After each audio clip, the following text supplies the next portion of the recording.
கோரிக்கைகளை வலியுறுத்தி முதல்வரிடம் மனு அளிக்க கோட்டையை நோக்கி பேரணியாக செல்ல முயன்ற 800 தூய்மை பணியாளர்களை போலீசார் கைது செய்தனர். சென்னை ராயபுரம் திருவிக நகர் மண்டலங்கள்ல தூய்மை பணியை தனியார் நிறுவனங்களிடம் சென்னை மாநகராட்சி ஒப்படைச்சிருக்கு.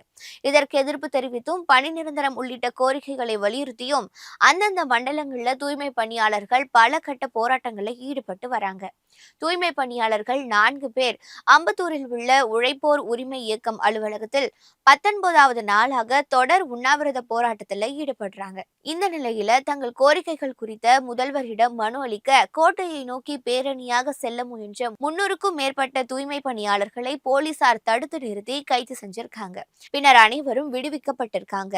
இந்த நிலையில தூய்மை பணியாளர்களுக்கு வழங்கப்பட்டு வந்த ரூபாய் 753 சம்பளம் ரூபாயாக உயர்த்தி வழங்கப்படும்னோ 8 மாதங்களுக்கான ஊதிய வித்தியாச தொகையும் சேர்த்து வழங்கப்படும்னு கூறப்பட்டிருக்கு.